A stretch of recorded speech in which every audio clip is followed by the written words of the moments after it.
아내분이 가족 휴가를 이유로 이틀간 연차를 사용했다라는 말을 듣게 되면서 의심이 확신이 된 거죠. 안녕하세요. 세상에 내 편이 없다고 느껴질 때 여러분과 동행하는 변호사, 전략가 이영동 변호사입니다.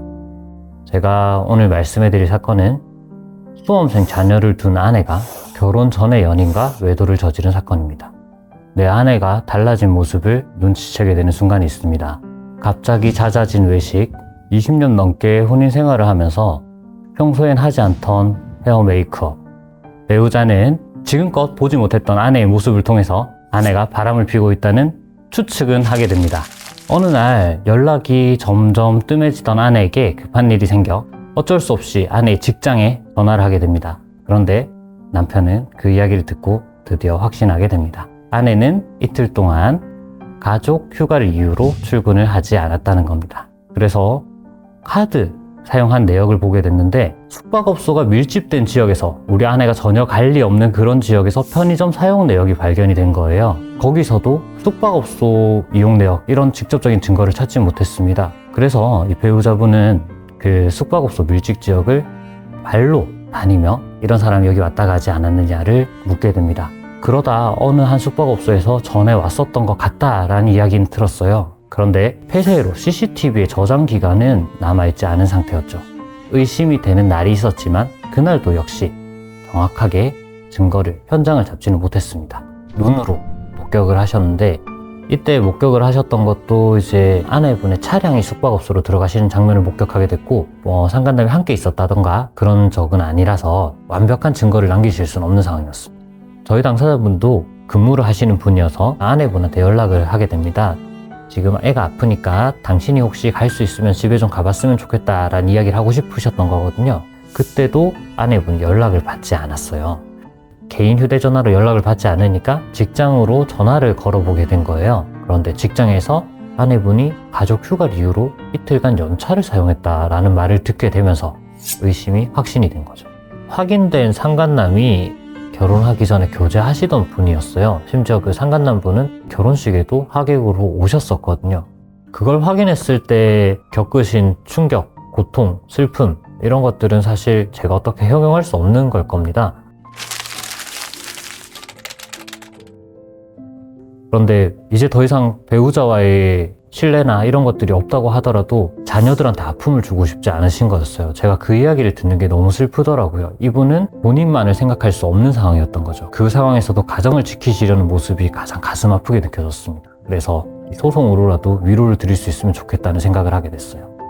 저희가 사실 이 소송에 명확하게 상대방의 외도를 증명할 수 있는 증거는 없는 상태였어요. 그 당시에 저희 당사자가 가지고 있었던 증거라고 할 수 있는 건, 근무 시간에 직장에 있어야 될 배우자가 숙박업소가 밀집된 지역에서 편의점에서 카드 결제를 한 내역이었어요. 아내가 이 시간에 여기 있을 이유가 없다 정도는 저희가 알 수 있게 되는 거죠.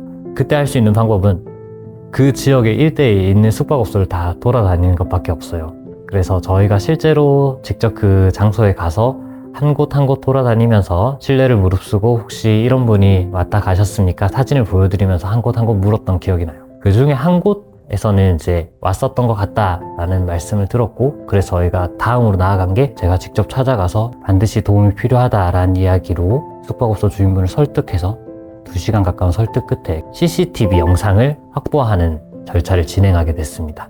그렇게 이제 확보된 CCTV 영상을 확인해 보니 그제서야 배우자가 모텔 안에서 상간남이랑 만나서 함께 어떤 객실 안으로 들어가는 모습, 촬영된 그 영상을 확보할 수 있게 된 거죠.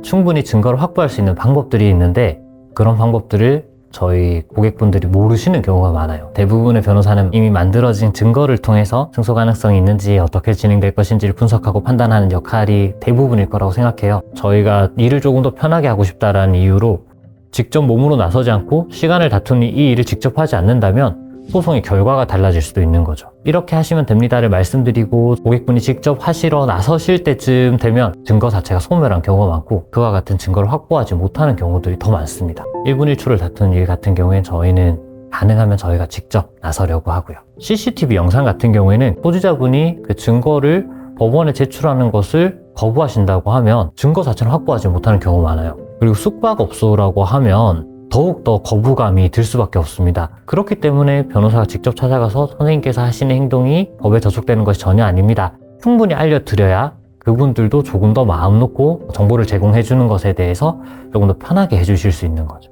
아무래도 그런 것들은 이 사건에 대해 잘 알고 있는 변호사가 직접 간다고 하면 조금 더 용이해지는 면이 있습니다. 이렇게 미성년 자녀가 있는 경우에 이혼 소송을 진행하게 되면 자녀가 그 소송 사실을 모를 수가 없어요. 어떤 방법으로든 그런 사실을 알게 된다면 큰 영향을 받을 수밖에 없겠죠. 위자료 청구 소송은 사실 가정 내의 이야기가 아니에요. 가정 내적으로는 다른 큰 변화가 있지 않을 겁니다. 그리고 소송의 당사자가 나와 배우자가 아니라 나와 상간남의 형태가 되기 때문에 자녀들이 그 사실을 알기도 어렵고 충격도 덜하게 되겠죠. 부모의 이혼이라는 큰 아픔을 주고 싶지 않다, 아니면 아내를 한 번만 더 용서를 해보겠다, 믿어보겠다 하는 경우에는 사실 이혼 소송을 제기하지 않는 것이 정답이다 보니 우리 가정을 이렇게까지 망가뜨려버린 그 상간남에 대해서 정신적인 고통에 대한 위자료 청구 소송을 진행하게 됩니다.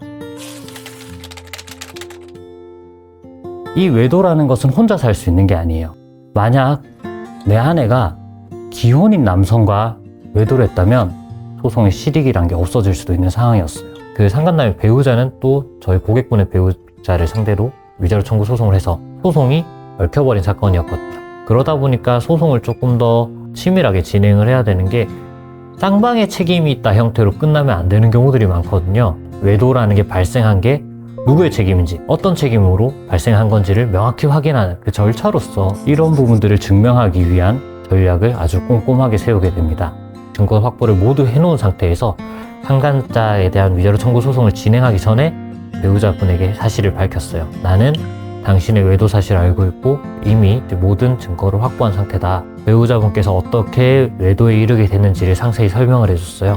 다른 지역에 사는 그 상간남이 2시간이 넘는 거리를 매번 운전해서 와서 만나고 가고 했던 사실, 그리고 카톡 연락 같은 걸 봤을 때 이 배우자분이 처음에 망설이는 것을 강하게 적극적으로 구애해서 결국에는 외도에 이르게 된 그런 점들을 확인할 수 있었어요. 결과적으로 상대방의 책임이 훨씬 크다는 게 밝혀지면서 인정된 위자료 청구 금액이 2배가량 차이가 나게 돼요. 당사자는 이 과정에서 누구의 책임으로 어떻게 발생한 건지를 명확히 밝히고 싶어 했고, 그런 면에서는 처음 목표하신 결과를 이루신 거긴 하지만 씁쓸함이 남을 수밖에 없지 않았을까 싶습니다.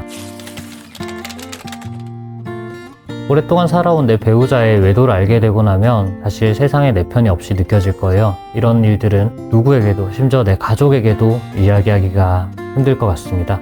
이혼사 사건은 사실 그래요. 저희 당사자분이 지금 느끼고 있으신 그 슬픔을 위로해드리기 위해서 소송을 하는 면도 없지 않아 있기 때문에 사건 하나를 진행하게 되면 마치 어려운 시기를 함께 겪어낸 동반자 같은 느낌도 다소 들긴 합니다. 저희는 늘 이런 일로 다시 뵐 일이 없었으면 좋겠다 하는 이야기를 끝인사로 드리기는 하는데, 그래도 이제는 조금은 그 상처에서 회복되신 모습을 보여주시는 것 같아서 개인적으로 굉장히 뿌듯하고 기분이 좋습니다.